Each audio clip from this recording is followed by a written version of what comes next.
ማንነቱን ያላወቅ ማዕረግ ክብሩን ያልጠበቅ ሰፊ ምድር ታይቶለት መንደር ገብቶ የተወሸቀ ለዓላማ የተጠራ ብዙ ፍሬ እንዲያፈራ ፈቃዱ ነበር የአምላኩ በዘሩ አሕዛብ ሊባረኩ። አልተረዳም ምን ያደርጋል ዓይኖቹም አልተከፈቱ። ለዘመናት የፈሰሰ ጸጋ ቃሉ ሆነ ከንቱ። አቤቱ ጌታ መልሰን እኛ ምን መለሳለን? ዘመናችንን እንደ ቀድሞ አድስልን ዛሬም ጌታ ማረን ደግሞ። አቤቱ ጌታ መልሰን እኛ ምን መለሳለን? ዘመናችንን እንደ ቀድሞ አድስልን ዛሬም ጌታ ማረን ደግሞ። አሜን። በጌታ በኢየሱስ ክርስቶስ ስም ማንነቱን ያላወቀ ማዕረግ ክብሩን ያልጠበቀ ሰፊ ምድር ታይቶለት መንደር ገብቶ የተወሸቀ ለዓላማ የተጠራ ብዙ ፍሬ እንዲያፈራ ፈቃዱ ነበር የአምላኩ በዘሩ አሕዛብ ሊባረኩ። አልተረዳም ምን ያደርጋል ዓይኖቹም አልተከፈቱ። ለዘመናት የፈሰሰ ጸጋ ቃሉ ሆነ ከንቱ። አቤቱ ጌታ መልሰን ይላል። ማንነት ወገኖቼ እጅግ የከበረ ነገር ነው። ማንነት በብዙ መልኩ ይገለጣል። ማንነት የሰው ልጆች በምድር ላይ በሚኖሩበት ዘመን ሁሉ መነጋገሪያ አጀንዳ ነው፣ መኩሪያ መመኪያ ነው፣ አንዳንድ ጊዜ ደግሞ ማፈሪያም ነው። ሰው በማንነቱ የሚያፍረው ከሌላው አንሳለሁ ሲል ወይም ታንሳለህ ተብሎ ተደጋግሞ ሲነገረው፣ በማንነቱ ምክንያት ጉዳትና ጥቃት ሲደርስበት ሰው በማንነቱ ማፈር ይጀምራል። አንዳንዱ ደግሞ በማንነቱ በጣም ይኮራል። ትልቅ ነህ ሲባል ወይም ከትልቅ ማንነት የተገኘው ነኝ ብሎ ሲያስብ በማንነቱ ይኮራል። ማንነት ከተገፋ፣ ከተነካ፣ ከተሸረሸረ፣ ከተቀናነሰ ያዋጋል። በዓለማችን ትልቅ ጦርነቶች በማንነት ላይ ተመርኩዞ በተነሳ ጠብ ወይም ልዩነት ምክንያት የሚነሱ ጦርነቶች ናቸው። አንዳንድ ጊዜ በአንድ ሀገር ውስጥ የተለያዩ የማህበረሰብ ክፍሎች እርስ በርስ በማንነት ጉዳይ፣ አንዳንድ ጊዜ አገር ከሀገር ጋር፣ አንዳንድ ጊዜ አንድ የቀለም አይነት ከሌላ የቀለም አይነት የሰው ዘር ጋር በማንነቱ ምክንያት ይጋጫል፣ ይፋጫል፣ ይዋጋል፣ ይጣላል፣ ይጋደላል። ማንነት ቀላል ነገር አይደለም። ግላዊ ማንነት አለ፣ ቤተሰባዊ ማንነት አለ፣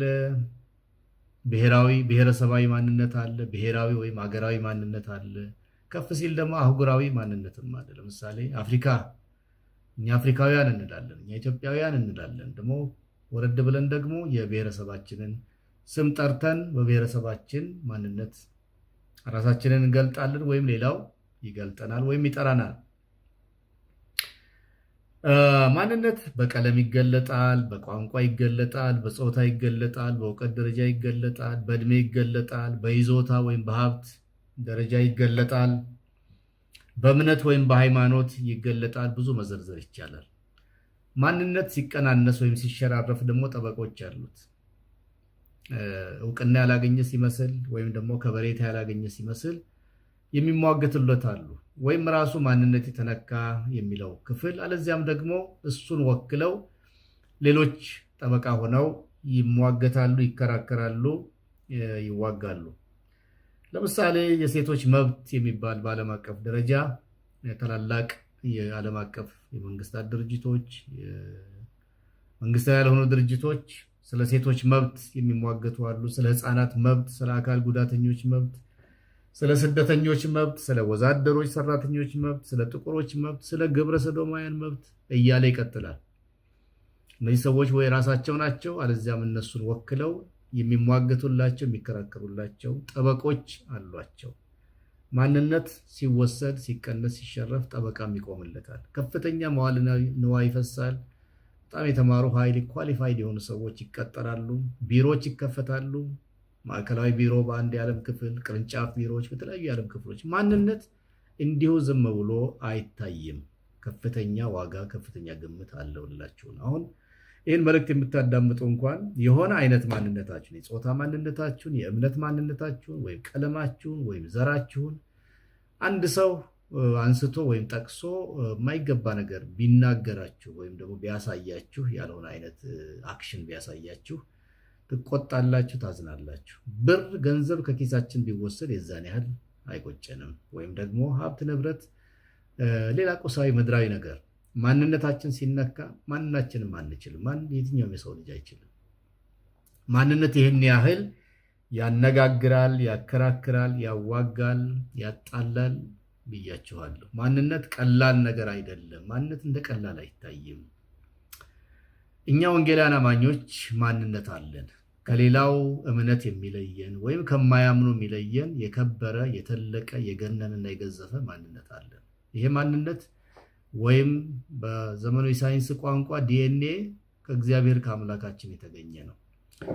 የእግዚአብሔር ዲኤንኤ ስላለብን እኛም እግዚአብሔር ነን፣ አምላክ አማልክት ነን ወደሚል እንዳንሄድ፣ ዳሩ ግን የቅድስና ባህሪው ተካፋዮች እንድንሆን፣ የጽድቅ ባህሪዎቹ ተካፋዮች፣ የፍቅር፣ የይቅርታ፣ የምህረት፣ የደግነት፣ ሰውን የመውደድ ባህሪዎቹን እንድንካፈል እግዚአብሔር አምላክ እሱ ራሱ ፈቅዶ ወዶ ዘሩን በውስጣችን አድርጓል።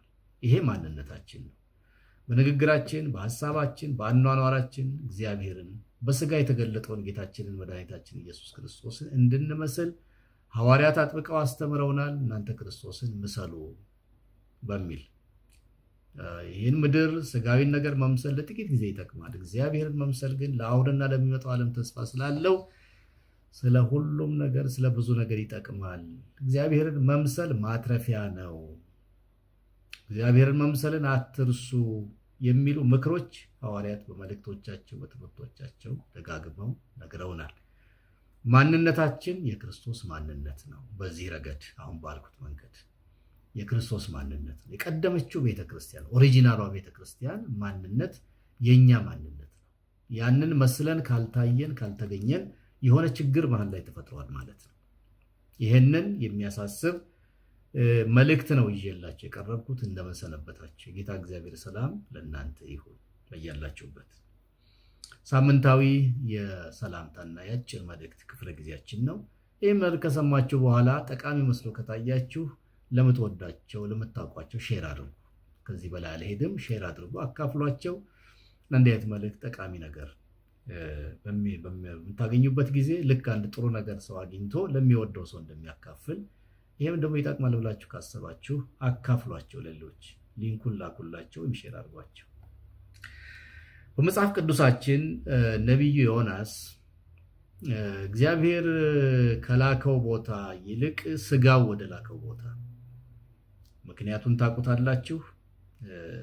አሦራውያን እንዲጠፉ ይፈልጋል። አሦራውያን የአይሁዳውያን የእስራኤሎች ጠላቶች ናቸውና ጠላትነት አለና ቂም አለና የምህረት ስብከት ተሰብኮላቸው ንስሐ ገብተው ከእግዚአብሔር ጋር እርቅ ቢያደርጉ እንደገና ይለመልማሉ፣ በትልቅነታቸው ይቀጥላሉ። ከዛም ያጠቁናል መልሰው። ስለዚህ ለነሱ የሚገባቸው ምህረት ሳይሆን ፍርድ ነው፣ የእግዚአብሔር ቁጣ ነው እና ሄጄ ወንጌልን አልሰብክም፣ የምህረት አዋጅ አላውጅም ከነበረው አይሁዳዊ ቂም፣ ሐዘን እና ቁስልና ቁርሾ የተነሳ አቅጣጫውን ወደ ሌላ ወደ ተርሴስ ወደሚባል በአቅጣጫ ከሄድን ወደ ሰሜን ምዕራብ የተላከ ወደ ሰሜን ምስራቅ ሆኖ እያለ ማለት ነው። በባህር ላይ ጉዞ እንዳለ ባህሩ ተናወጠና በጣም ከፍተኛ አደጋ ተከሰተ።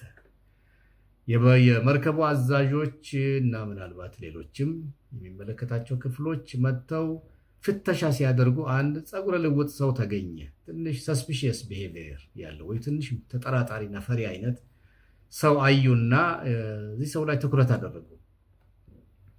ከዛ በኋላ እንዲሁ በግምት አንድ ሰው ላይ ከምንወድቅ ዕጣ ለምን አንጣጣልም ተባባሉ። ዕጣ ተጣጣሉ። አጋጣሚ ሆኖ ደግሞ ዕጣው በዚሁ ዮናስ ላይ ወደቀ። ከዛ በኋላ መጥተው ጥያቄ ጠየቁት። አንተ ማነህ? አንተ ማን? ስራህ ምንድን ነው? አገርህ ወዴት ነው? ወዴት ነው የምትሄደው? ወገንህስ ማን ነው? የማን ወገን ነህ ብለው ጠየቁት ይላል። ዮናስ ከእግዚአብሔር ፊት የኮበለለ፣ ከእግዚአብሔር ፊት እንኳን አይኮበለልም፣ እግዚአብሔር ፊቱ ሁሉም ጋር ነው። ግን ከተልእኮ ነው የኮበለለው። ከተልእኮ ከተላከበት መልእክትና አቅጣጫ ነው የኮበለለው እና መውደቁን ያውቃል፣ ፌል ማድረጉን ያውቃል፣ መሳሳቱን ያውቃል። ቢሆንም ግን ይሄ ጊዜያዊ ስህተት በደም በስጋ በስሜት ተገፍቼ የሰራው ስህተት ማንነቴን አይቀይረው፣ እግዚአብሔር መልሶ ያነሳኛል በሚል መተማመን ይመስለኛል። እኔ ዕብራዊ ነኝ አለ። ዕብራዊ ነኝ ከሆነ ሀገር የመጣ ወደ ሆነ ሀገር የሚሄድ ወይም ደግሞ ጨርሶ አልናገርም ማለት ይችል ነበር። ምርጫዎች ነበሩት። ግን ፍርጥም ብሎ በድፍረት እኔ ዕብራዊ ነኝ አለ። አይሁዳዊ ነኝ እንኳን አላለም።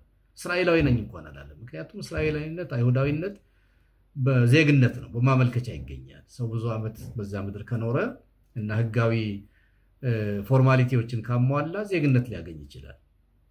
ዕብራዊ ግን መሆን አይችልም። ዕብራዊነት በደም በአጥንት ማንነት ነው፣ ከአብርሃም የተገኘ ማንነት ነው። ስለዚህ ምን ይላል? ምንም ፌል ባረግም እንኳን ከተልእኮዬ ባፈነግጥም እንኳን እግዚአብሔር ባሳዝነውም እንኳን ከሚዛን ቀልዬ ብገኝም ብታይም እንኳን እነሳለሁ አንድ ቀን በእግዚአብሔር ምሕረት። እኔ ማንነቴ ይሄ ነው፣ ዕብራዊ ነኝ። ስራዬን ደግሞ ላላችሁት ባህሩን የብሱን የፈጠረውን የሰማይን አምላክ እግዚአብሔርን አመልካለሁ። የማመልክ ሰው ነኝ። በዮናስ ድካም ብዙ ጊዜ እንፈርዳለን፣ ግን በዚህ አቋሙ ብናመሰግነው ጥሩ ነው። ምንም እንኳን ፌል ያደረገ የተሳሳተም እንኳን ሰው ቢሆን በእግዚአብሔር ምሕረት ታምኖ ማንነቱን በግላጭ መናገር፣ ምናልባት እጣት ስለተጣለበት እንደማይደበቅ ስላወቀ ልንል እንችል ይሆናል፣ ግን ይኮራበታል በማንነቱ ምንም ቢያጠፋ። ወንድሞቼ እናቶቼ፣ ከማንነታችን መውረዳችን በጣም በጣም ፀሐይ የሞቀው እውነት ነው። እንደ ወንጌላውያን አማኞች የትኛውም እኛ ኢትዮጵያውያን፣ አበሻ፣ ኤርትራውያን ብቻ አይደለም። በየትኛውም ዓለም ያለ የወንጌል አማኝ የተባለው ክፍል እግዚአብሔር በጣም ከፍ ያደረገው ትልቅ ቦታ የሰጠው ህዝብ ነው። ልጅ ነው። ልጅነት ጉርብትና አይደለም፣ ጓደኝነት አይደለም፣ ወዳጅነት ዝምድና አይደለም። ልጅነት ልጅነት ነው። ልጅነት ወራሽነት ነው እና ከዚህ ከፍታ ይሄ የእግዚአብሔር ልጅነት የአባትን ባህሪ ማንጸባረቅ ማሳየት ግዴታው የሆነበት ተፈጥሯዊ ልጅነት፣ በጸጋ የሆነ ተፈጥሯዊ ልጅነታችን ወይም በልደት ያገኘነው ልጅነታችን ማሳየት የሚገባውን ማንነት እያሳየን አይደለንም። በዓለም ዙሪያ ቤትም ዓለም የአንዱ አካባቢ ችግር አንድ አይነት የሌላው ሌላ አይነት ሊሆን ይችላል እንጂ በአጠቃላይ ወንጌል አማኞች ከማንነታችን ወርደናል። ግን የወደቀ ወድቆ አይቀርም፣ የሳተም ይመለሳል፣ የወደቀም ይነሳል ይላል እግዚአብሔር ቃል። ጻድቅ 7 ጊዜ ቢወድቅ 7ቴም የሚያነሳ የማያልቅ ምሕረት ያለው አምላክ ነው የምናመልከው። ጌታ እግዚአብሔር እጅግ የሚምር የሚራራም ነውና በሐሳብ ደረጃ የነገርኳችሁ ቃል ያው ዮናስ ትንቢተ ዮናስ ምዕራፍ 1 ቁጥር 8 እና 9 ነው። አንብቡት። ወደ ሐሳቤ ስመለስ ማንነታችን መጽሐፍ ቅዱስ ይነግረናል። በደንብ አድርጎ ነው የሚነግረን። ማንነታችን በጣም የከበረ በጣም የተለቀ ግዙፍ ነው። በሁለተኛ ቆሮንቶስ ምዕራፍ 5 ቁጥር 17 ላይ ነው የሚጀምረው። ማንነታችን ከሱ ነው የሚጀምረው። ከምንድን ነው የሚጀምረው? ከዳግም ልደት፣ እንደገና ከመፈጠር፣ ከአዲስ ሰውነት ነው የሚጀምረው። ሰው ልጅ በእናቱ ማፀን ከተቀመጠበት ቀን ጀምሮ የሚቆጠርበት መንገድ ቢኖርም የልደት ቀን ተብሎ በዚህ ምድር ላይ መኖር የጀመረበት ቀን የተወለደበት ቀን እና ከዛ ቀን ጀምሮ ምንም እንኳን ማንነቱ ከዛ በፊት መገንባት የጀመረ ቢሆንም እውቅና እንደ ሰው እውቅና የሚያገኘው ከዛ ጊዜ በኋላ ነው። እኛም ምንም እንኳን ከዘላለም የታሰብን ብንሆንም በክርስቶስ ኢየሱስ አምነን ፓብሊክ ኮንፌሽን ወይም ደግሞ ግልጽ ንስሐ ባደረግንበት ቀን ኢየሱስ ክርስቶስን አምነን በተቀበልንበት ቀን መጽሐፍ እንደሚነግረን ከሞት ወደ ሕይወት ከጨለማ ወደ ብርሃን ተሻገር፣ ከሰይጣን ባርነት ወደ እግዚአብሔር ልጅነት ተሻገር። ይሄ ነው ትምህርቱ፣ መልእክቱ፣ የእግዚአብሔር ቃል። ከዛ ጊዜ በኋላ እኛ የእግዚአብሔር ልጆች ነን፣ ሴትና ወንድ ልጆች ነን፣ የእግዚአብሔር ሕዝብ ነን። እና የእግዚአብሔር ባህሪ ሊታይብን ይገባ ነበረ። ማንነታችን ቅድም እንዳልኩት እንዳንሳሳት አምላክ አይደለንም፣ ግን ደግሞ በጸጋ ባገኘነው ዳግም ልደት የእግዚአብሔር ባህሪ የእግዚአብሔር ማንነቱ አለብን፣ ሊኖርብን ይገባል። ያ ማንነት በውስጥ መኖሩ ብቻ ሳይሆን ወደ ውጭ መታየት መገለጥ ነበረበት። ግን አንፎርቹኔትሊ እንደምንለው በባዕድ ቋንቋ የእድል ጉዳይ ሆኖ ልበለው፣ ግን አልቻልንም፣ ፌል አድርገናል። ይህንን መተማመን አለብን። እግዚአብሔር ቃል ስለ ማንነታችን ሲነግረን ባለፈውም ሳምንት የጠቀስኩ ይመስለኛል።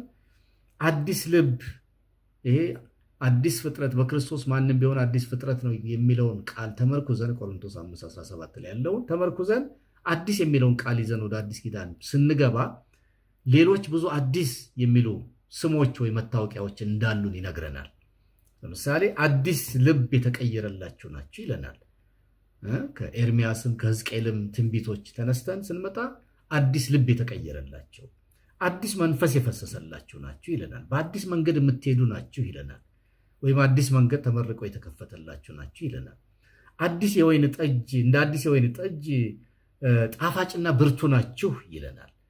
እንደ አዲስ አቁማዳና አዲስ እራፊ ጠንካራ ናችሁ ይለናል። አዲስ ቃል ኪዳን የተገባላችሁ ይለናል። አዲስ ቋንቋ የምትናገሩ ናችሁ ይለናል። አዲስ ትእዛዝ ያላችሁ ናችሁ ይለናል። አዲስ ሕይወት የምትኖሩ ናችሁ ይለናል። የአዲስ ኪዳን አገልጋዮች ናችሁ ይለናል። አዲስ ሰው፣ አዲስ ልደት ያገኛችሁ፣ አዲስ ሰማይና ምድር የምትጠብቁ ወይም የሚጠብቃችሁ፣ በአዲስ ስም የተጠራችሁ፣ አዲስ ቅን የምትቀኙ። ተመልከቱ። ይሄን ማንነት ይዘን መዋያችን የት ነው? በዙሪያችን ባለው ማህበረሰብ የምንታወቅበት ተግባራዊ ማንነታችን ምን ይመስላል? እዚህ ጋር ነው አሳሳቢው ነገር የሚጀምረው። የማንነት ቀውስ ታይቶብናል። የማንነት ቀውስ በሚገባ ነው የታየብን። ማንነታችንን የማይመጥን ይሄን አሁን በቃሉ የሰማነውን ጥቅሶችን በሙሉ አልዘረዘርኩላችሁም እንጂ በሙሉ ከአዲስ ኪዳን የተወሰዱ ናቸው። ለዚህ አዲስ አዲስ አዲስ ያልናቸው ሁሉ ያንን ማንነታችን የሚመጥንና የሚመስልና የሚሞላ ህይወት ስለመኖራችን በዙሪያችን ያሉት አህዛብ ልበል፣ ሁላችንም አህዛብ ነን በእርግጥ ያላመኑ ለማለት ነው። ወይም ወንጌላውያን አማኞች ያልሆኑ በሌላ እምነት ያሉ ወይም እምነት የሌላቸው ምን ይላሉ? ስለኛ ምን ይላሉ? ምን ይላሉ? ይሄ በዚህ ማንነታችን በሰፈር በስራ ቦታ በአንዳንዶች ያላመኑ ቤተሰቦች ካሉ ባላመኑ ቤተሰቦቻችን መካከል እንታወቃለን ወይ? ማሰብ አለብን። ተሐድሶ ያስፈልገናል። ለዚህ ነው በመዝሙሩ አቤቱ ጌታ መልሰን እኛም እንመልሳለን፣ ዘመናችንን እንደ ቀድሞ አድስልን፣ ማረንና አድስልን የሚል ልመና ያቀረበ ነው። ይሄ ልመና በየቦታው መቀጠል አለበት፣ መስፋፋት አለበት። የመታደስ የመለወጥ ረሃብና ጥማት መታየትም መሰማትም ከአንደበታችን አለበት። መሻቱ መምጣትም አለበት፣ ማደግና መስፋትም አለበት። ወገኖቼ ኢትዮጵያ ወንጌል የሰማችው ገና በመጀመሪያው ምዕተ ዓመት እንደሆነ ግልጽ ነው። በኢትዮጵያዊ ጃንደረባ ምክንያት ወይም አማካይነት ዛሬ የምንገኝበት ቦታ በጣም አጠያያቂ ነው ከ2000 ዓመታት በኋላ። ሆኖም በመካከለኛው ምስራቅና በሰሜን አፍሪካ ከኛ ጋር ወይም ከኛ በፊት ወንጌል የሰማ ዓለም ነው። በዛ ዙሪያ ታላላቅ ብርቱ የሞቁ ቤተክርስቲያናት አማኞች ነበሩ በመጀመሪያው ሴንቸሪ በመጀመሪያው ክፍለ ዘመን። ዛሬ እነዛ አካባቢዎች ከሚገኙበት ሁኔታ አንጻር እኛ ኢትዮጵያውያን እንሻላለን። ክርስትና፣ መጽሐፍ ቅዱስ፣ ቤተክርስቲያን አልጠፋምና ዛሬ ደግሞ ከመቼውም ጊዜ በላይ ለወንጌል የተከፈተ ደጅና የለሰለሰ ልብ በኢትዮጵያ ምድር አለ። ትልቅ ተስፋ አለ። ጨርሶ አልወደቅንም። አሳሳቢው ጉዳይ ምንድን ነው ካላችሁ በተከፈተው ደጅ ተጋፍቶ የሚገባ ብዙ አልባሌ ነገር በስፋት መታየቱ፣ በለሰለሰው መሬትም ላይ ከስንዴው ባልተናነሰ መጠን እንዲያውም በፈጠነ ሁኔታ እየበቀለ ያለ አረምና እንክርዳድ አስፈሪ ደረጃ ላይ ደርሷል። ማንነታችንን የዋጠ የሸፈነ ያሟሟ ባዕድና እንግዳ ነገር ወርሶናል፣ ወሮናል። ይህንን በጊዜ ነቅተን ተነጋግረን ጾመን ጸልየን አምነንበት ተማምነንበት ካልተዋጋ ነው በስተቀር ካልታገል ነው በስተቀር እግዚአብሔር አምላክ ፊቱን እንዲመልስልን እንዲምረን ካለመን ካልወደቅን በስተቀር አስበንበት አምነንበት ወደ ስራ ካልገባን በስተቀር መጽሐፍ እንደሚል ስም አለህ ግን ሞተህማል ከተባለው አንድ ነው። ስም አለ፣ ህንፃ አለ፣ ፕሮግራሞች አሉ፣ መጽሐፍ ቅዱስ ትምህርት ቤቶች አሉ፣ መዋቅር አለ። ድርጅታዊ ማንነታችን ጥሩ ነው። ስብሰባዎች የደሩ ናቸው፣ የሞቁ ናቸው። መዝሙር በየጎዳናው በየስትሪቱ በየንግድ ቤቱ ይሰማል። በተሰበሰብን ጊዜ ድምፃችን በጣም ከፍ ብሎ ይወጣል። ይሄ ሁሉ ጥሩ ነው። ግን ስም አለህ ሞተህማል። ከዚህ ከማንነት ከከበረው ማንነታችን አንጻር የሚገባን ጥቅስ የሚገባን ቃል ይመስለኛል። በዚህ ጊዜ አንዱ ወደ ብዛት አላቸው። ወደፊት በየሳምንቱ እግዚአብሔር ቢፈቅድ አንዳንድ እያልን እናያለን። ብዛት አላቸው የወደቅንበት ከማንነታችን በታች ወርደን የተገኘንባቸው ተጨባጭ ማስረጃዎች በእኔ በኩል እኔ ታየኝን ልሳሳት እችላለሁ። ተሳስተሃል የሚለኝ ደግሞ ቢያርመኝ በደስታ እቀበላለሁ፣ እማራለሁ፣ የበለጠ አድጋለሁ። አንዱ የመጀመሪያው የማደርገው ነገር የአስተምህሮ ስህተት ዛሬ የጀመረ አይደለም። ገና አዲስ ኪዳን ሲከፈት ወይም ቤተክርስቲያን በምድር ላይ ስትመሰረት ወዲያው ነው የጀመረው። ይህን ያህል በጣም የሚያስደንቅ የሚያስደነግጥም አይደለም። ዘመኑ ደግሞ የመጨረሻ ነው እንደምታውቁት። ይህ ዘመን ብዙ ሐሰተኞች የሚወጡበት ብዙ ሐሰት የሚሰማበት ዘመን እንደሚሆን ጌታችንም ሐዋርያቱም ትንቢት ተናግረዋል። ያ ትንቢት መፈጸም አለበት። የድህረ ዘመናዊነት ጥላም ደግሞ በወንጌል ላይ በቤተክርስቲያን ላይ በክርስትና ባህል ላይ ወይም በወንጌል ትምህርት ላይ አጥልቷል። ይህ ግልጽ ነው። የሰው ባህሪ፣ የሰው ጠባይ፣ የሰው አስተሳሰብ ይቅርታ ብዙ አይነት ሆኗል። እንደየሰፈሩ እንደየቤቱ ሆኗል። አንድ የሚያስማማ ማዕከላዊ እውነት የለም ወይ ብሎ መጠየቅ እስክንገደድ ድረስ አድርሶናል። የድህረ ዘመናዊነት የአስተምሮ መዛባት ከጎላባቸው ቦታዎች ጥቂቶችን ለመጥቀስ ያህል ከፈውስና ከተአምራት ጋር በተያያዘ ዘይትን ጨምሮ የተለያዩ ቁሳቁሶች የመንፈሳዊ ቅባትና የተአምራት መሳሪያዎች እንደሆኑ ማስተማርና መለማመድ እጅጉን እየተስፋፋ ነው። የእምነት እንቅስቃሴ ትምህርቶች ቁሳዊ ብልጽግናን የመንፈሳዊነት መለኪያ አድርጎ የማስተማር እንቅስቃሴ በጋብቻና ፍቺ ዙሪያና በአጠቃላይ ጾታዊ ግንኙነቶች ላይ ግልጽ የሆኑ አዲስ ኪዳናዊ መርሆችን የጣሱ ትምህርቶች ቤተ ክርስቲያንን አስመልክቶ ስነ ክርስቶስን አስመልክቶ ስነ ሰውን አስመልክቶ የሚሰጡ ትምህርቶች በአንክሮ ላዳመጣቸው ወገኖቼ አስፈሪ አስጊ ሁኔታ ላይ እንዳለን ያሳያሉ። ከ100 ዓመት አላለፍንም እኛ የኢትዮጵያ ወንጌላውያን አማኞች ኤርትራን ጨምሮ። ግን እድገታችን በጣም ፈጣን ነው፣ ምንም ጥያቄ የለውም። የሚያስፈራው ግን መሰረት ስለሌለ ከመሰረቱ የለቀቀ ስር ወደ ታች ያልሰደደ እድገት ስለሆነ አወዳደቁ ትልቅ እንዳይሆን ክፉ ትንቢት ተናገርክ ባልባል መሪዎች፣ አባቶች፣ አገልጋዮች የምትጸልዩ እንድትጸልዩ የምትዘምሩ እውነተኛውን መዝሙር ከወንጌል ወስዳችሁ ሐቅን እንድትዘምሩ የምናስተምር የምንሰብክ በየትኛውም ደረጃ ኃላፊነት ያለብን ከህንፃ ግንባታ፣ ከልማት ስራ፣ ከፕሮግራሞች፣ ከመዋቅር ከዚህ ምናልባትም ጊዜያችንን ጉልበታችንን ቀንሰን ለእውነተኛ ወንጌል የሰው ህይወት የምዕመኑ ኦልሬዲ ዳን የምንለው በየአዳራሾቻችን የሰበሰብነው ህዝብ ወደፊት እንዲመጣም የምንጋብዘው ህዝብ በእውነተኛ ደቀ መዝሙርነት የክርስቶስ ህይወት ላይ እንዲገነባ እኛ ራሳችን አሁን በቤቱ አለን የምንል ከመሪ ከአገልጋዮች ጀምሮ እነዚህን ግሳንግሶች እነዚህ ገለባዎች ከከበረው መድረክ እያጠራን እያጸዳን እውነተኛውን ወንጌል እንድንሰብክ እንድንኖርም ዋና ቁም ነገር መስበክ አንሶን ሳይሆን የሰበክነውን በመኖር እንድናሳይ ክርስቶስ ኢየሱስ ከኛ ጋር እንደሆነ በእውነት በውስጣችን ገብቶ እንዳደረ እውነትና ጸጋን ተሞልቶ በተግባር ለዓለም እንድናሳይ ከትምህርቶቻችን ጀምሮ አሁን የትምህርት ብቻ ነው የጠቀስኩት።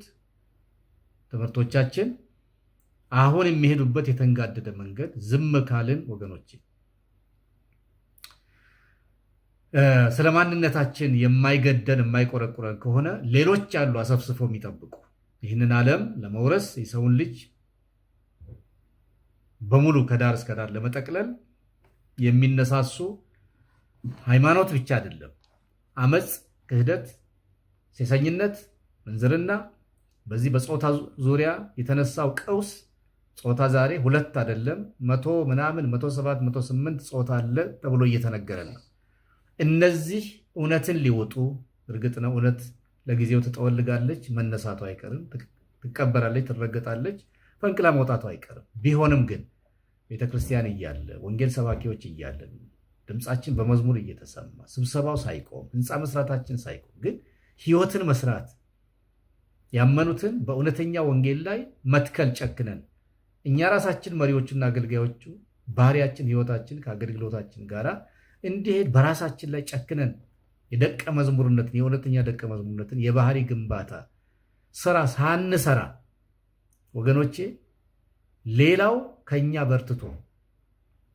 በርትቶ የክርስቶስን ቤተክርስቲያን ሙሽራዋን መጠበቅ ሲገባት ሰርጓ በደረሰ ዋዜማ ወገኖቼ ሆይ ከቤት ጠፍታ እንዳትገኝ ሁላችን በያለንበት በማንነታችን ጉዳይና ማንነታችንን በመጠበቅና ባለመጠበቃችን ጉዳይ ላይ ጥብቅ የሆነ ውይይትና ምክክር እንዲደረግ መሪዎች፣ አገልጋዮች፣ ህዝቡ ሁሉ ህይወቱን ራሱን እንዲመረምር ይህን ማንነታችን እግዚአብሔር አዲስ ቃሉ ያለን ምንድነው? አዲስ ሁሉም ነገር አዲስ ነኝ ወይ? እንደዛ ነው ወይ የምታወቀው? በዛ መልክ በዛ ማንነት ነው ወይ የምታወቀውና የምኖረው ብለን ሁላችንም እንድንጠይቅ ስራም እንድንሰራ ዛሬ አንዱን ብቻ ነግሬያቸዋለሁ። ከማንነታችን የወረድንበት ማንነታችንን የተፈታተኑ ካሉ ችግሮች መካከል አንዱና የመጀመሪያውን ነግሬያቸዋለሁ። እናንተ አታውቁትም ብዬ አይደለም። አትሊስት ማስታወስ፣ ማንቃት፣ ማነቃቃት ይባል የለም ለማንቃት ያህል ይህንን አንስቻለሁ። ጌታ እግዚአብሔር ዘመናችሁን ህይወታችሁን ይባርክ። በጣም አጥብቀን እንጸልይ፣ እንነጋገር። ወደ ማንነታችን ወደ እውነተኛው ማንነታችን እንመለስ።